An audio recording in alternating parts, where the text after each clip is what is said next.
Am I in the camera still, or need to come over a little bit maybe? Like maybe there? Okay. Is he clicked on yet? Can you tell? But I mean, is Johnny on? Okay. All right, class, good morning. For those of you that don't know me, my name is Mr. S. They call me because my last name is Skwarczynski. I'll be filling in for Mrs. Rule for a little while. She is actually subbing for Mrs. Miss Gleb, I'm sorry, because Miss Gleb's dad is very ill, so she had to fly up to be with him. And so Mrs. Rule's going to be in there. So I'll be doing your language, your spelling, and your writing for a little while, okay? I have to get used to the technology because I haven't used it yet, so to me it's something new. Yes, Tristan? You may. Go ahead and grab your language books. You're going to need them, and then your math you can work on later. So go ahead and do that. And yes, sir, go ahead. Did you have a question? Yes, I'll be here the same time that Mrs. Rule would be till. Okay? Probably all week, yeah. So, all right. And Gianni, just hang on. They're getting their books. It's good to have you online. So I hope you heard all that I'll be subbing for Mrs. Rule for this week. So just want to let you know that. But make sure you have your language book. Also, Gianni, and we'll be on page 4 to start. So.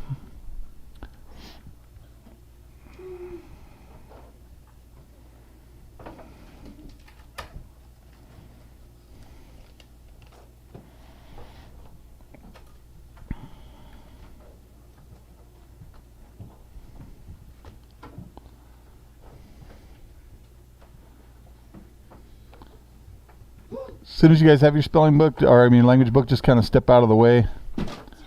Thank you.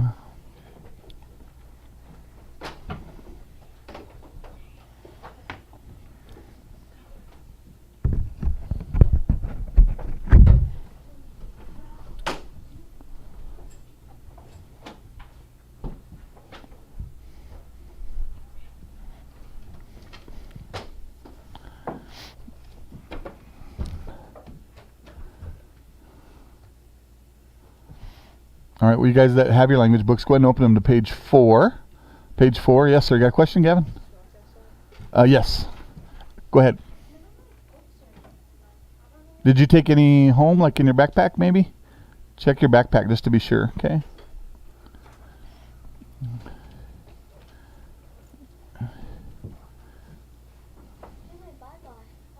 They're not in there either? Okay. Okay, well, go look one more time because I doubt anybody would have taken it, but take a look through there again.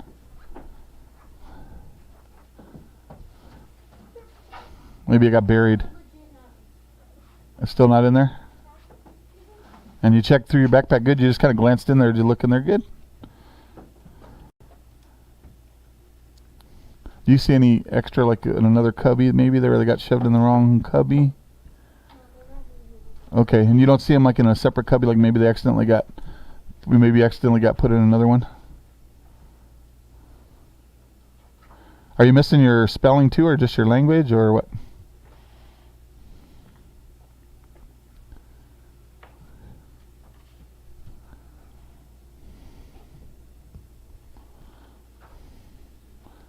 Is your spelling book in there, or no? So neither of them are there? Okay, we'll just have a seat for now. You'll have to listen for now, and then we'll try to find it later.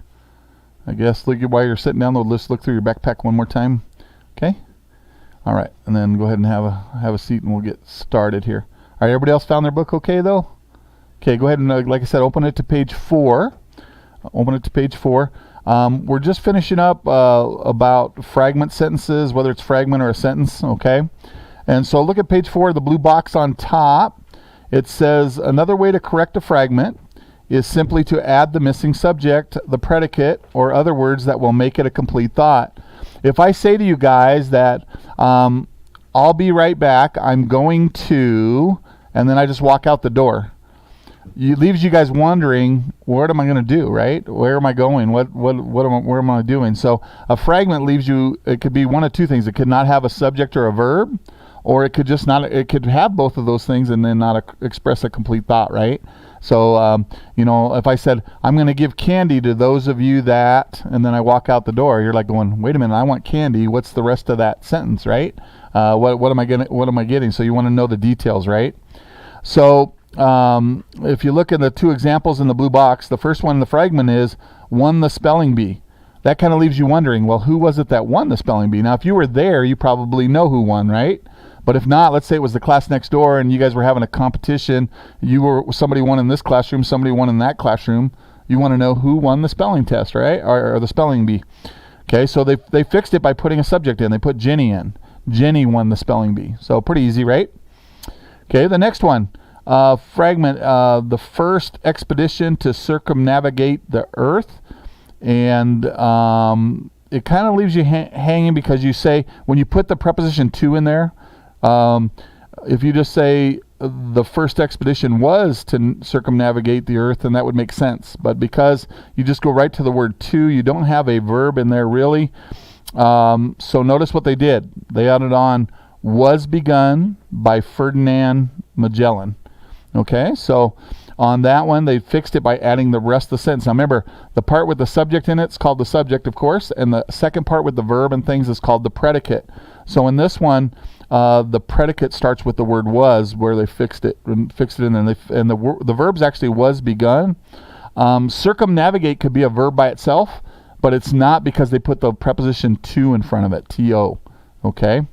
All right. So that's what we're going to do down here in letter B. Everybody, take a look at letter B. Yes, sir. Yeah, you can go ahead. Go ahead and take a look. Sure. And then if you look at the ones on exercise B here, it says the following groups of words are not sentences because they're missing either the subject, the predicate, or again, they could have a subject and a predicate but not express a complete thought. So we're supposed to make each fragment into a sentence, okay? So look at number 1. Watched his baby brother. Somebody raise your hand and tell me, how could we fix that? What could we do? Go ahead. Yeah, I watched, and you'd have to change it to my baby brother, right? But that would work, right? As long as we insert it. You got one? What would you put in there?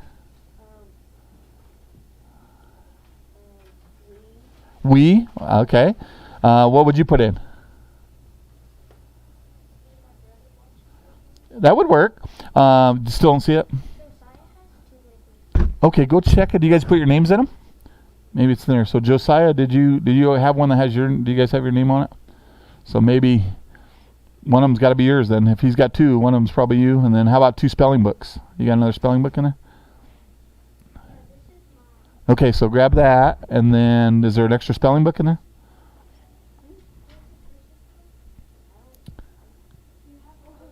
Yeah, he's got a cursive, a spelling, and then his grammar book. So you got an extra one. So maybe you guys just... Yeah, maybe one of you put like in the wrong cubby. That's probably what happened.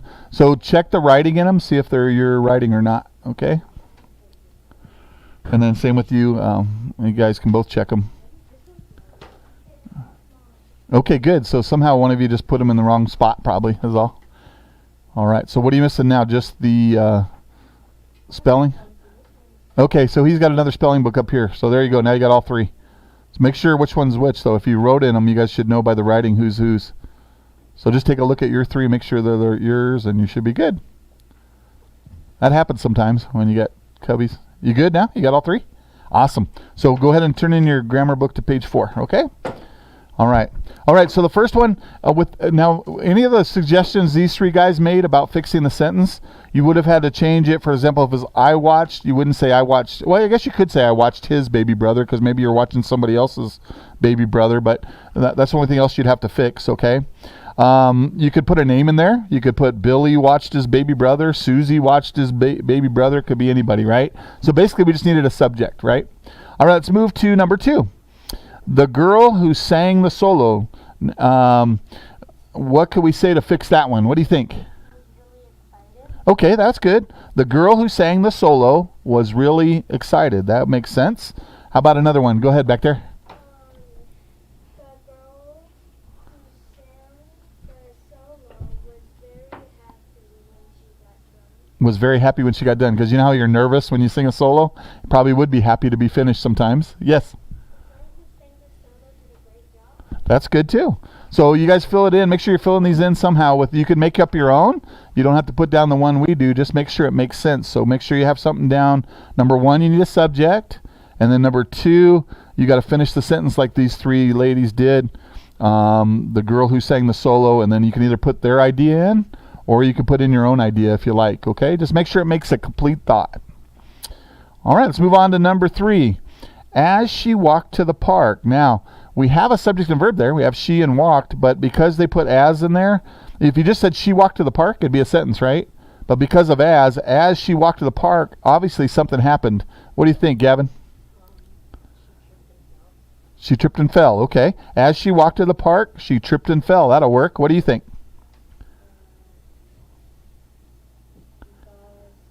Okay. As she walked to the park, she saw a squirrel. That works. Yes, ma'am. A pile of ants. Whoa, yeah, that could happen back here too, huh? Back in the field. But as she walked to the park, she stepped in a pile of ants. That works.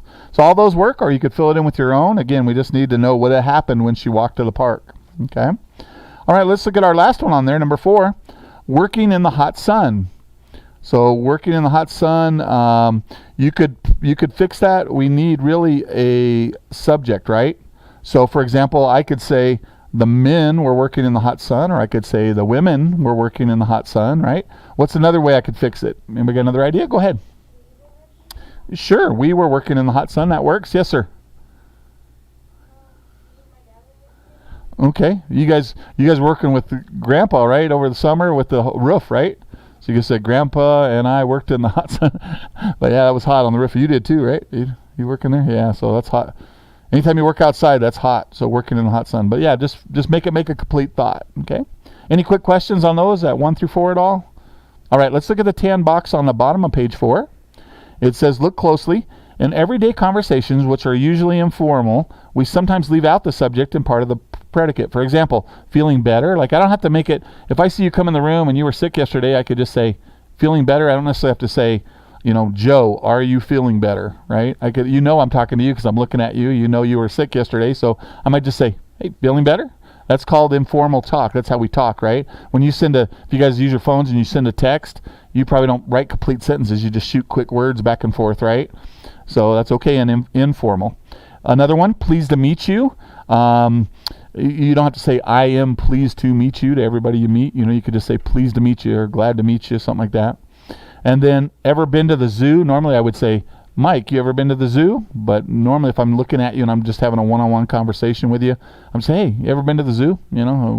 So we can keep it informal. To express these thoughts in written formal English, though, we have to make it complete. Like, are you feeling better? I am pleased to meet you. Have you ever been to the zoo? Do not write fragments. Make every sentence a complete thought, again, with both a subject and a predicate. And then don't forget, the predicate's usually the name for the verb, right? But even if you put in a subject and a verb, sometimes you need more depending on how you write the sentence, right? If I just say, I walked, that's a subject and a verb. That's a sentence, right? That's a complete sentence. So I don't need anything else. But if I say, like in the one up here where it talked about as she walked to the park, well, because I put as in there, it wanted more information, right? So it's important. All right, let's flip over to page 5.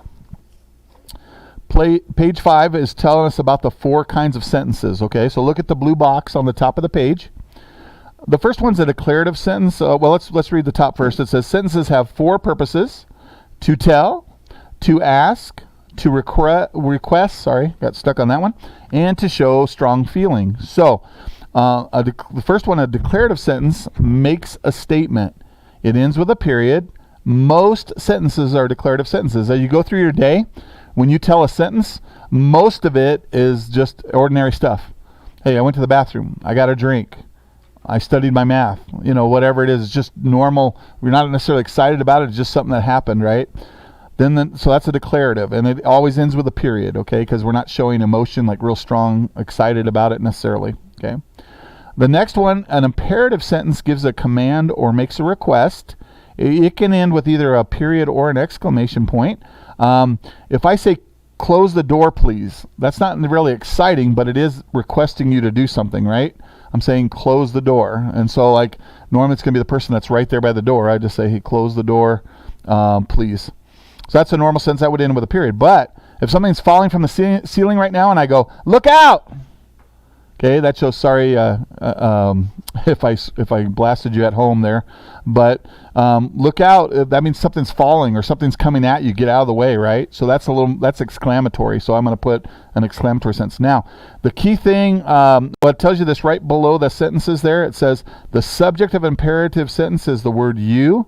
It's understood but not expressed. For example, if I look at you and I say close the door, it's understood that it's you I'm talking to, right? If I'm looking over here and I expect maybe I expect Shane to close the door, but I'm looking at you, I say close the door. Well, you're going to get up and close the door, right? Because it's not going to be Shane that gets up, because unless I say his name, like Shane, close the door, right? So it makes sense, right? And then but it's what we call an understood you. It's understood. Same with look out. If you're the one I'm looking at and I yell look out, you know something's coming at you, right? I always joke, look at my size, okay? If you see me running, you better turn and run the direction I'm running in, because I'm only running for one reason. Something's chasing me, okay?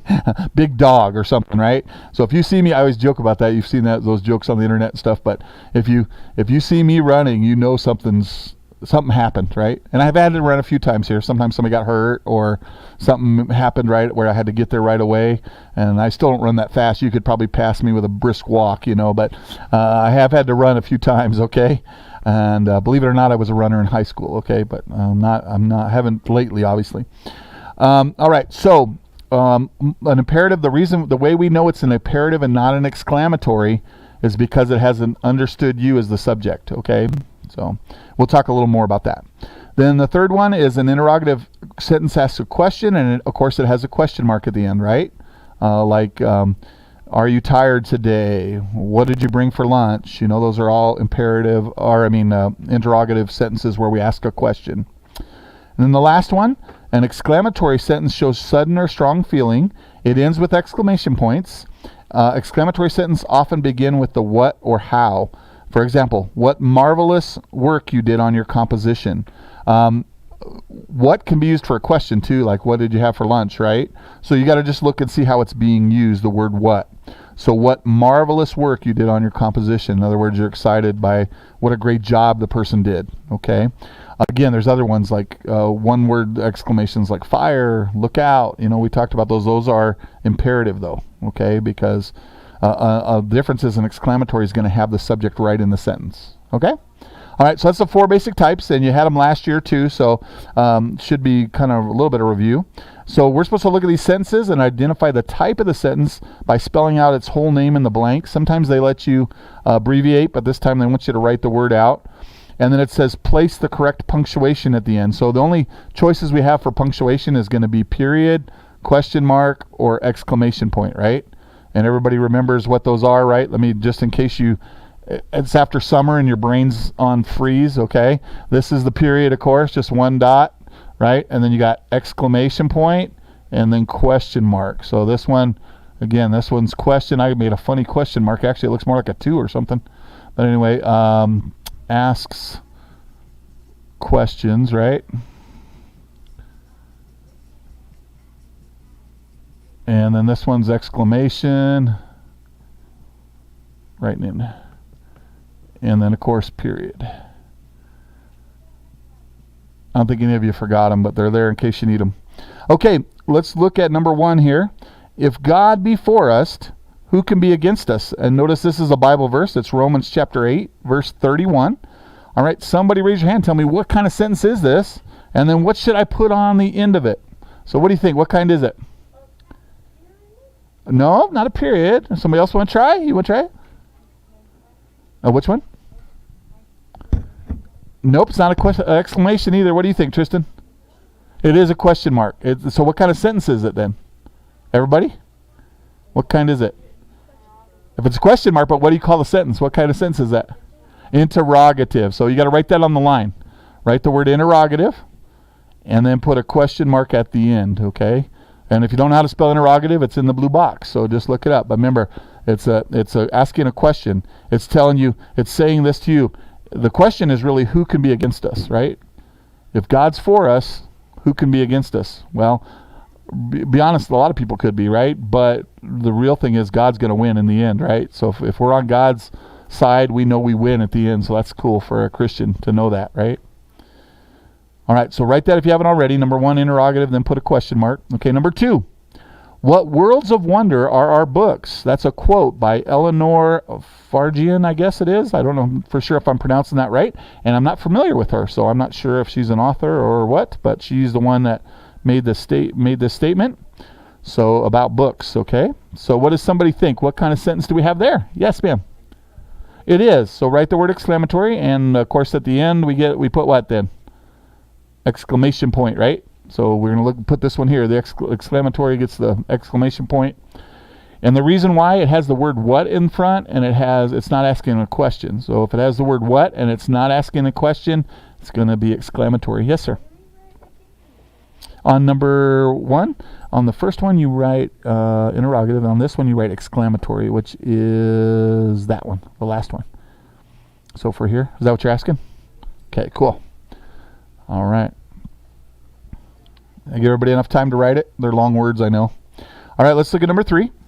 The only way to have a friend is to be one. And that's by Ralph Waldo Emerson. I am familiar with him. He is a writer that writes things, a famous writer.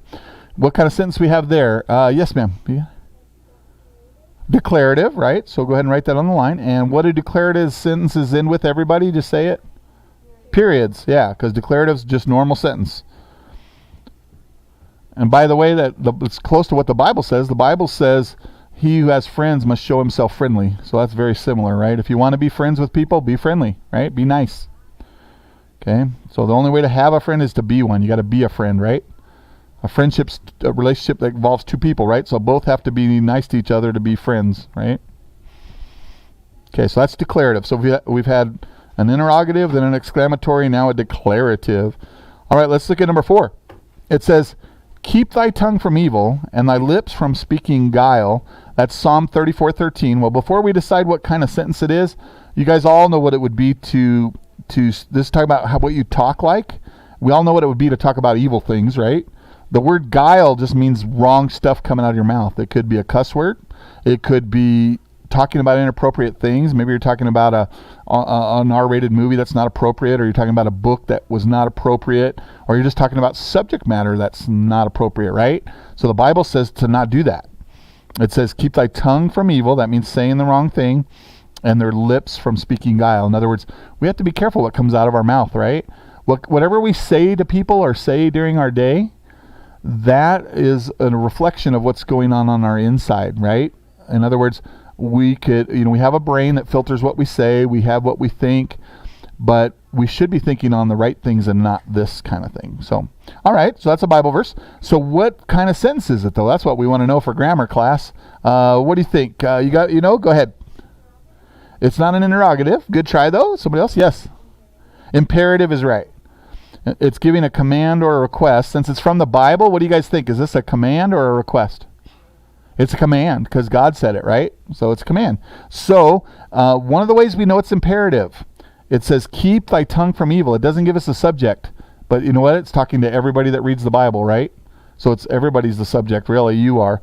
So you and I are. So I'm supposed to keep my tongue from evil. You're supposed to keep your tongue from evil, right? So because it has an understood you that's not expressed in the sentence, that means that's our tip to see it's imperative, okay? Imperatives can either use a period or an exclamation point, right? On this one, it's just making a statement that God said it, so I think I would just put a period instead of exclamation, because it's not like I corrected somebody. This would be said if I did this, but I said, keep your tongue from evil. Then it might be exclamatory, but God's just making the statement, keep your tongue from evil and your lips from speaking guile. Okay, so again, it's imperative because it has an understood you. Everybody get the concept of this understood you thing? It's when you's implied in the sentence but not used. Okay, again, it says, keep thy tongue from evil. Well, who's supposed to keep the tongue from evil? The reader, right? The person that's reading the Bible. Okay? All right, so imperative and a period. Okay, number 5. There is no substitute for hard work. That was written by Thomas Edison. Edison invented stuff, right? He was an inventor. But he said and he did work hard, right? So he's talking about what he knows about. He knows by working hard you succeed, right? Whether you're a student, whether you're a job, what? All right, so what kind of sentence we have there? Somebody raise your hand, tell me there. What kind of sentence? Yes. It is. It's just an ordinary sentence. So declarative. Everybody, what's it in with? What's the declarative in with? A period, right. So a period. All right, let's look for number 6 here. Lay up for yourselves treasure in heaven. That's a verse, Matthew 6:20. Let me talk about the verse for a second. Okay, when it says to lay up yourself treasures in heaven, you know what that means? That means, like here, if we lay up treasures, it's stuff like money and cars and houses and stuff, right? But laying up treasure in heaven is a little different. If I share with you about Jesus Christ and you trust him as your Savior, God does the saving, but that's the treasure for me in heaven because I've told you about Jesus and you accepted him as Savior, and so that's telling others about Jesus, something Jesus told me to do, right? And so that would be laying up treasure in heaven. Another one, doing a kind gesture for somebody. Now, those things that you do, those actions, they don't get you to heaven, do they? The only way to heaven is through just believing in Jesus Christ as your Lord and Savior. You don't earn your way to heaven or work your way to heaven. The work should be an extra thing that you do just because you are saved and what God did for you. You want to share his love with other people, right? And so the Bible talks about us being kind. Like, for example, let's say somebody you don't even know, you're following behind them in the store and they drop a $100 bill. Well, the right thing to do would be to pick up that $100 bill and give it back to them, right? And instead of putting it in our own pocket, right? Because they didn't see them drop it, so I just grab it and put it in my pocket. That'd be the wrong thing to do, right? So when I do stuff like that, where the person, I'm not going to gain anything from that, right? Like if I give the person back the $100, I don't gain anything, right? So that's just laying up treasure in heaven. I'm doing what's right. I'm doing what's it. And again, it's not to get into heaven. It's because I know what to do is right. Okay, so now we know what the verse means. Lay up for yourselves treasures in heaven. So anybody know what kind of sentence that is? Let's find out if we can figure out what kind of sentence it is. Somebody? Anybody want to try it? Okay, go ahead. It is. And it's imperative because, again, who's supposed to lay up? Well, it's you and I, right? The reader again. So it's lay up. Now, I'm going to ask another question, and I want somebody that hasn't even answered yet today out loud in class. Okay, listen.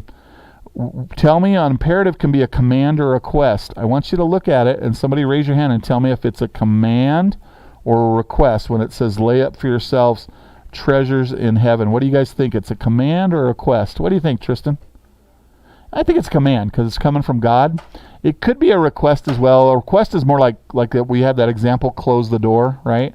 But anything in the Bible, we probably would say it's a command because, a lot of people, when you say, what does God command in the Bible? Everybody thinks of the 10 Commandments, right?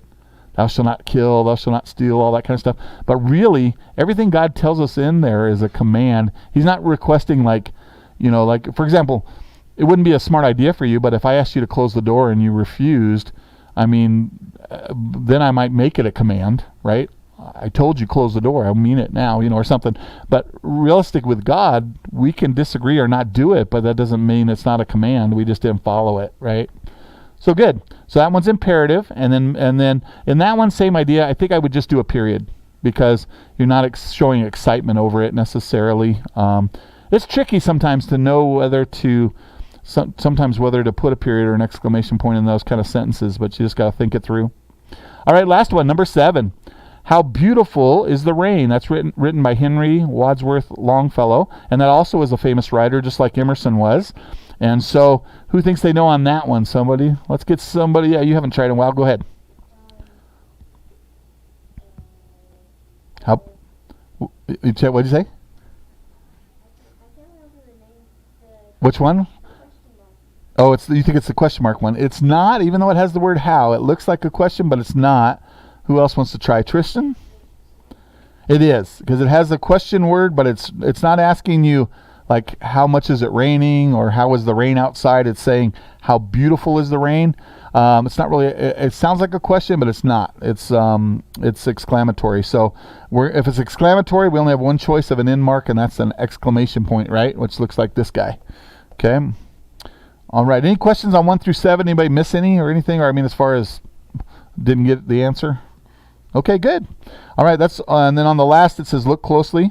Using all 4 kinds of sentences adds variety and interest to your writing. So that's what it's talking about. Yes. The last one was exclamatory, and it had an exclamation point at the end. Okay. Anybody else? All right, good. We're done with language today. That's pretty easy there, right? And then let's go ahead and put away our language books and get our spelling books out, okay? Spelling books. And I know some of you have a different spelling list. She was telling me there's a few of you that have a different spelling list. So I'm going to go over the one that most people have. If you have a different one, you can look at your own words is fine, okay? But you still can be with me too. Yes? Are we going to do what? I'm sorry? Mrs. Rule always does a jingle. Are you going to do that? Oh, she does a jingle? Oh, I don't know. I don't know what it is, so I don't know. I don't know if I'm good or not. All right, sounds good, but that's good for grammar today. And let's go into spelling here. Yes, sir. One more time? Yes, well, actually, just leave it on your desk, because that way we don't have to get up and down. Just keep them on your desk. All right, anybody that didn't grab their spelling book, though, make sure you get it out of the cubby so you have it. Okay? All right, we're still on list 1, same as last week. Okay, go ahead and look at your list, and we are going to go over, I know you went over it last week, but I'm going to refresh your memory a little bit. We'll go over some of the words again. Let's do this. Last week, did she do say, spell, say, where you guys say the word, spell it, and then say it again, right? So let's do that with a few of them. We're not going to do all, did she do all 35 last week? Okay, so I'm going to go through all today. We'll do that through the week, but let's do through, you got 35, let's do at least the first 12. Okay, so we're going to do say, spell, say, first 12. Now let me ask you a question. Those of you, anybody that maybe has a different spelling list, are you using the same book or you have a different, like a paper list? What do you have? Anybody? Same? Or? Same book, but just Oh, okay, so it's the same list. Okay, so it is the same words, it's just different. Okay, okay. So you should all probably have the first 12, right? Do you guys have all the, okay. So that sounds good. So everybody get your book open. We're going to do say, spell, say, first 12 words, okay? So I'll just start us off and then you just say it with me, right, basically? Okay, here we go. Number 1, asterisk, A-S-T-E-R-I-S-K, asterisk.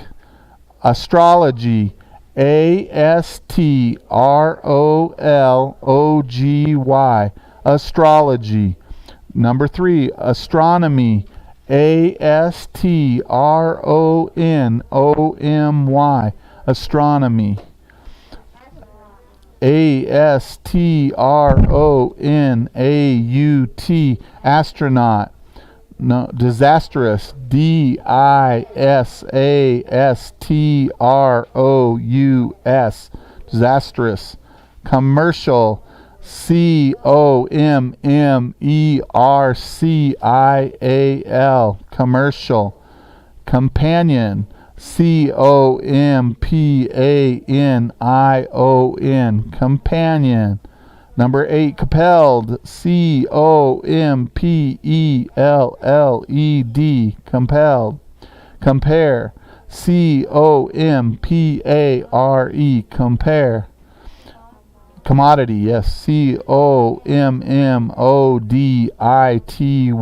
commodity. Complain, C-O-M-P-L-A-I-N, complain. Complex, C-O-M-P-L-E-X, complex. Okay, good. We're going to stop there for say, spell, say. Let's look at their meanings again. Asterisk is a mark that resembles a star, and they show you that right in the definition, right? Okay, and we use it on the computer too when we need asterisk and so forth. Astrology, the false belief that stars tell the future.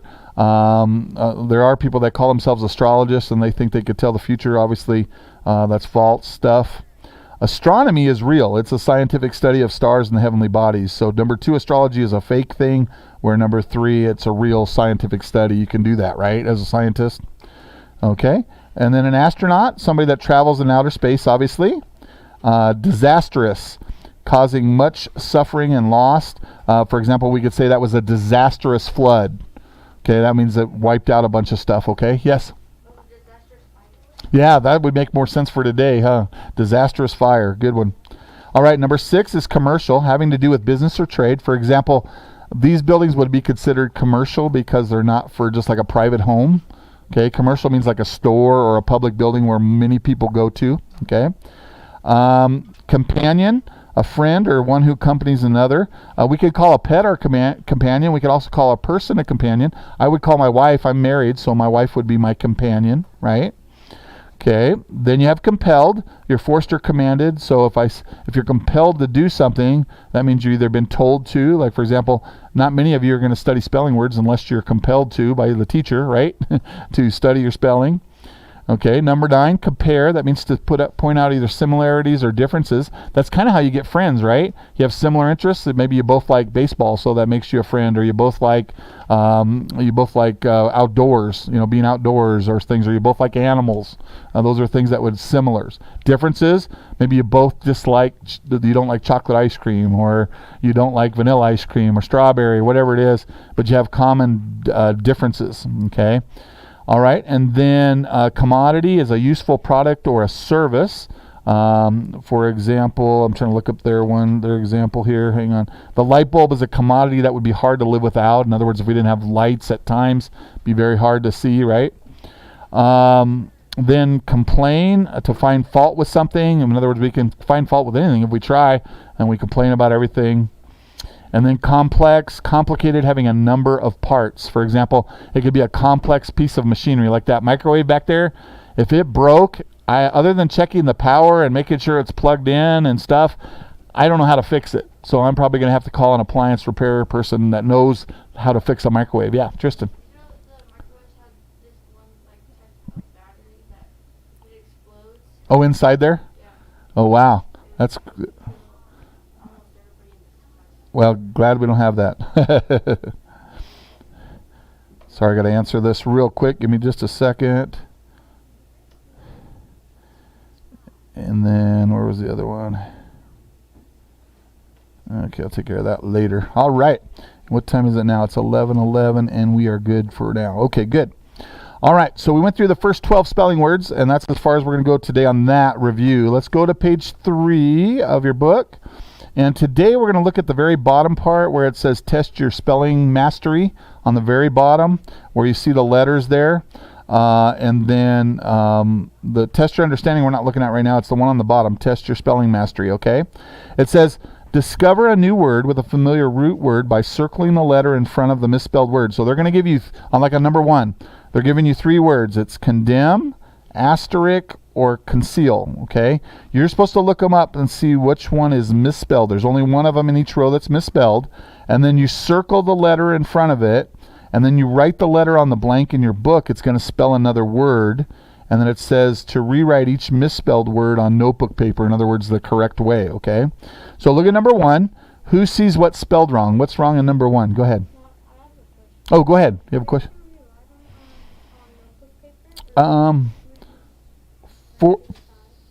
For today, we could just write them to the side. Yeah, that would be fine. Just write it correctly above it or below it or beside it. I mean, so anybody know what the first one is? What's wrong? Which word's wrong in there? What do you think?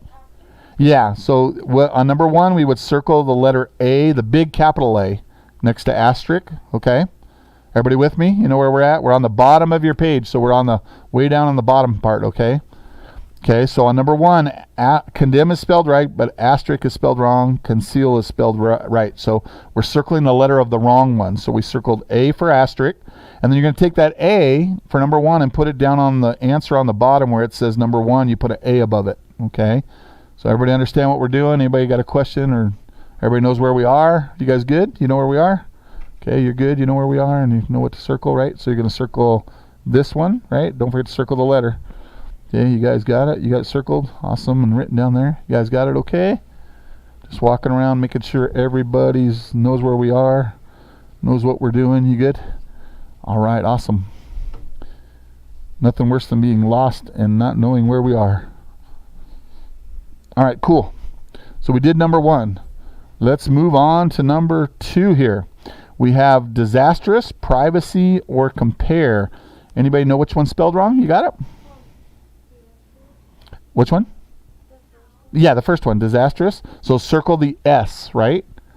Because there's an S in front of it, right? And then just put that down on the line.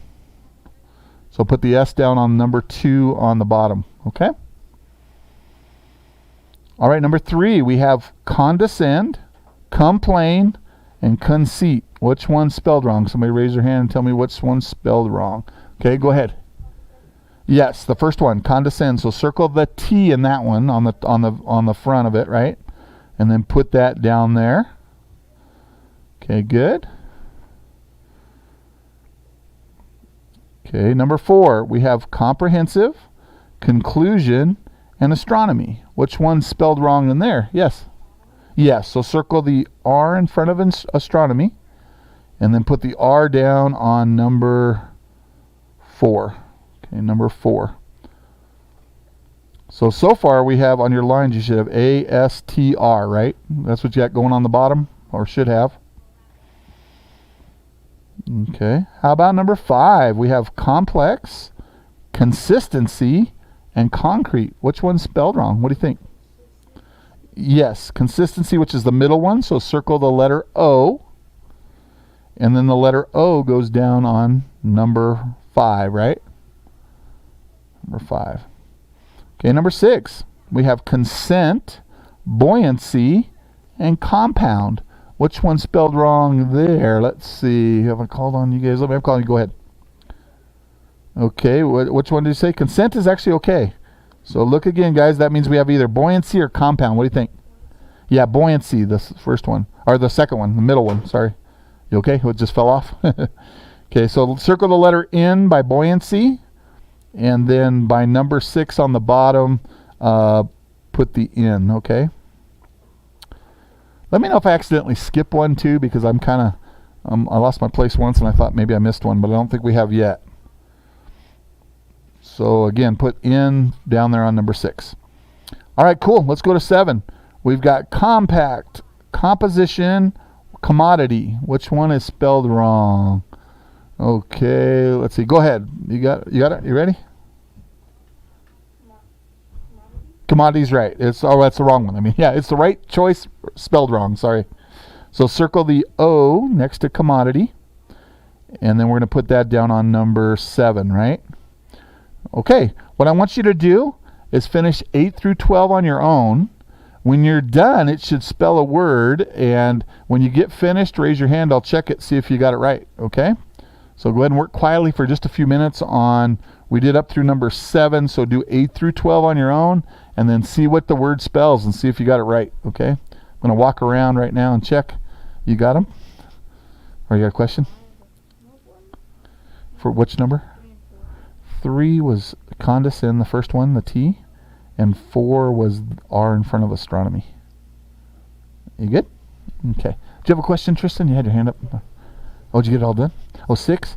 6 was the N because buoyancy was wrong. So circle the N right there, and then it should be N down there. Okay. Did you get all the others so far? I mean up to 7, no, or whatever? Okay, good. Anybody else got a question or done? You done? Let's see what you got. Yeah, you got the right word, and that means you must have got the others. Don't forget to circle the one 10 through 12. You didn't circle them, so make sure you circle the ones. Okay?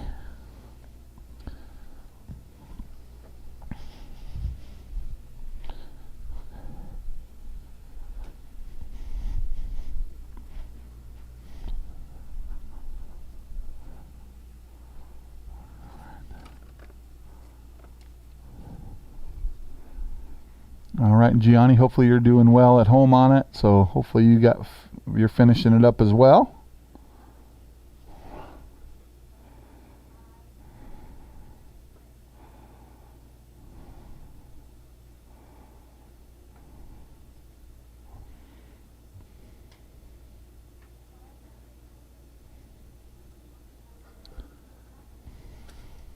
Oh, you think you're good, Shane? Let me come over and check. Yes, sir. Did you get it all? Astronomical. Yep, should be good then. You circled all your letters. Good. All right. Sounds good. Anybody else want to check? Yeah. All right. Looks good. You got astronomical, so you should have got the right ones then. Yep. Looks good. Yes, sir. Let's see. You got astronomical. Yep, that's good. And so you got the last few. Good. Hang on still. Just hang on to it for now. Yes. You got it. Astronomical. You got those two. Perfect. Yes, sir. Astronomical. Yep. Good. You just circle all the letters. Don't put them away just yet, because I want to do one more thing still. Go ahead. You got astronomical. Good. So you got all the right ones. Okay. Awesome. Yes. You all done? How'd you do? You got astronomical, and you got those. Looks good. Okay. All right, everybody, make sure you have your spelling book still open. I'm just going to double check the last few. Make sure you got the right one, okay? I think I did. Everybody that showed me, I think you have it. But look at number 8 on there. It should be, you should have circled the one in front of deficiency, and that was the M. Number 9, you should have, sorry, can't talk. On number 9, you should have circled the I in front of astronaut, because it was spelled wrong. Number 10, you should have circled the C in front of concentration. That was spelled wrong, so C. Number 11, you should have circled the first one, commercial, the letter A in front of there. And the last one, number 12, you should have circled the middle one, which was the L in front of conceit. And the word spells astronomical, okay, astronomical, which you can use for lots of things. One way to use it in a sentence would be, it was an astronomical amount of candy or something on Halloween or something. You know, I had all this candy or something. But astronomical is, or there's so many stars, it's an astronomical amount or something. All right, good job on that. So that's it for spelling today. Don't forget that on Wednesday of this week, we have our first spelling pretest. So be ready for that. And then you have your final test on Friday. So you have a pretest and then a test on Friday. Tomorrow we're going to do, in spelling, we're going to do a game of Sparkle, which some of you know what that is. But we'll just basically, it's like a spelling bee type thing, right? Where you do the, like let's say we start spelling a word, you'd go down the row and the next person has to say the letter. You're spelling the word out. So let's say it's conceit, then she would say C, and then he would say O, and then she would N, and then if you don't know the letter or whatever, so then you drop out. It's kind of like a spelling bee with just saying the letter. So we'll play that tomorrow on the spelling. Okay, so the next thing I need you to do, I'm going to hand out a writing sheet, and we're going to do writing next. So let's get that ready. If you want to put your spelling and grammar away, you can, and just save your writing book for now. Okay? Yes, sir. Yes, you may. Okay. You can go by yourself. I think you're good. Well, you want to go too? Go ahead. Okay, go ahead real quick, and then when they get back, I'm not going to send anybody else right now. When they get back, I'm going to do writing, and then if you need to go, we can go after writing, okay? Yes. Yeah, you can put your language and spelling away if you like, and then just keep your writing with you, okay?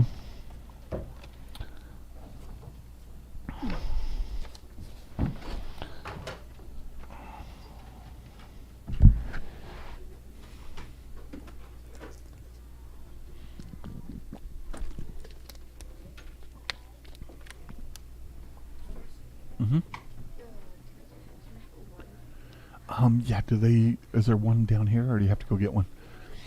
Okay, hang on just a minute, because I want to finish this assignment before we do that, and then I'll get you one, okay? So give me just a few minutes.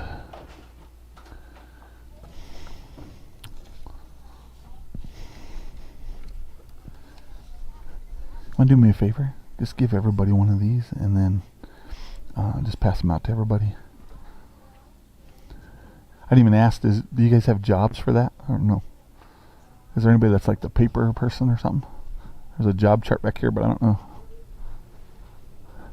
Doesn't look like anybody's on there yet, huh? Oh, for jobs? Or yeah, I guess there's a few on here. So you got chairs, messenger, line leader. Okay, good to know. Awesome.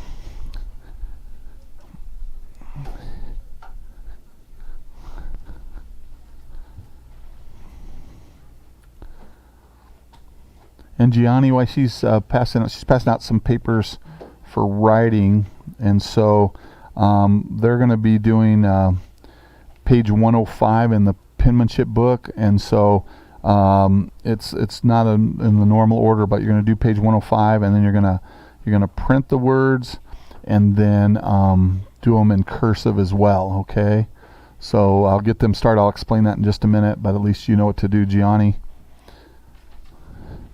Look at this real quick.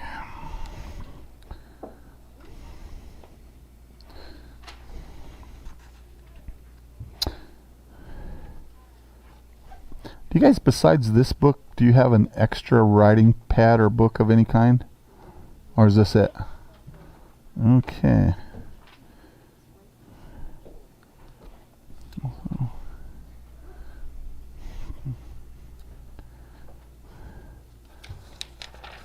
So Gianni, I'm going to hold this up so you can possibly be writing that down here. I don't know if you can see those words, but you want to write down number 1 through 6, and then you're going to print them once, each of them 1 through 6, and then you're going to do them in cursive 1 through 6. So if you want to copy that down real quick, Johnny, then go ahead. The rest of you don't start just yet. Let me give you some instructions. He's doing a little bit different at home because I don't think he has this in his book. It's extra practice. So I'll leave that there for a minute so Gianni can copy that.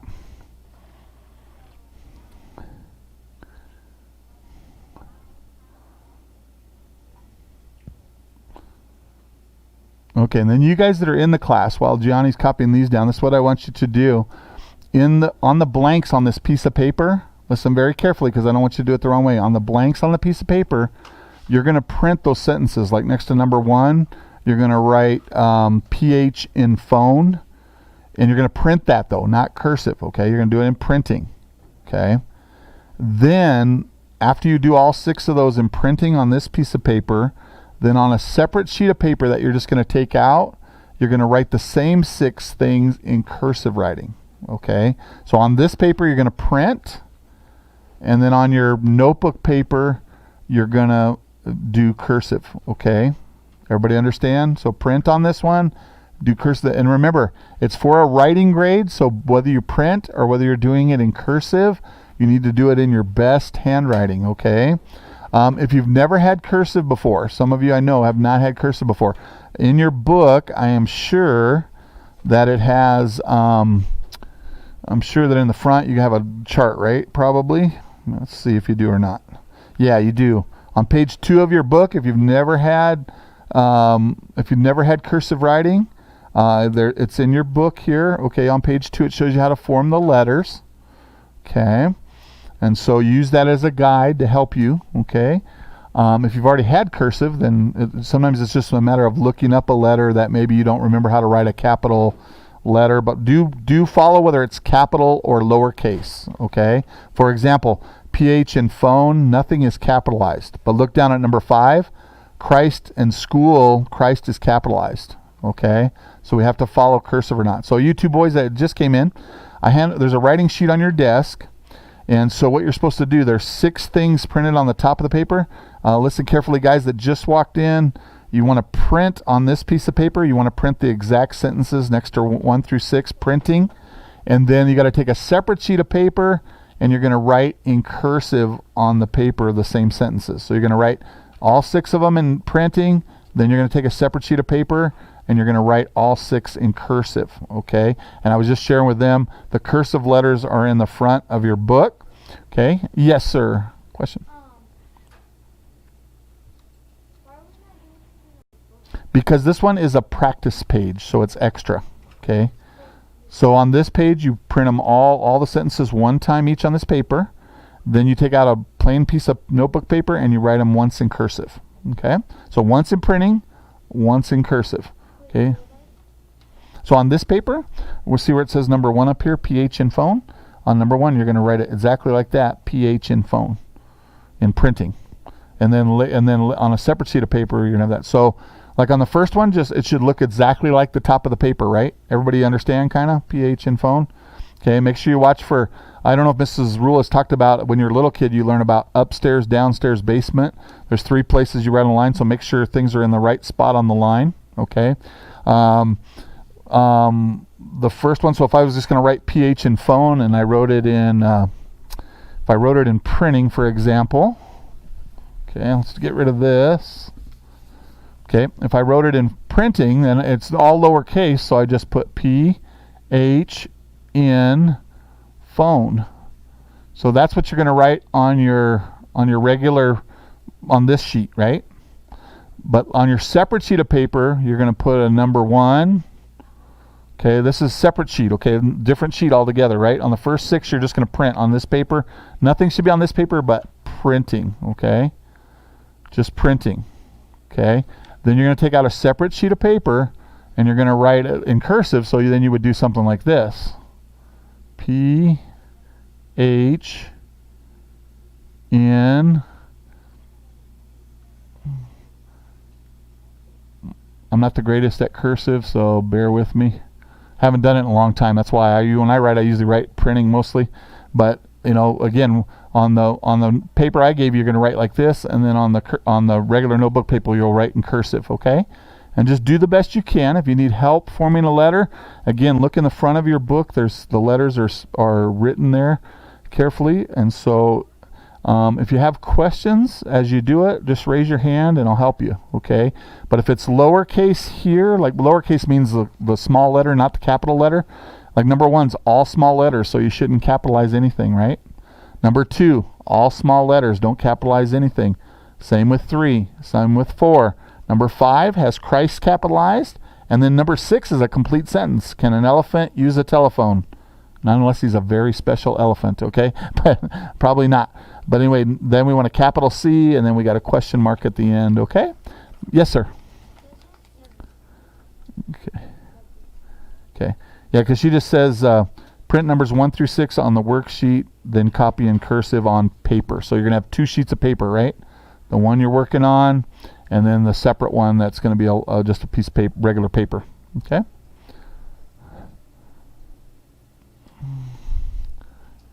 All right, and you guys go till 11:30.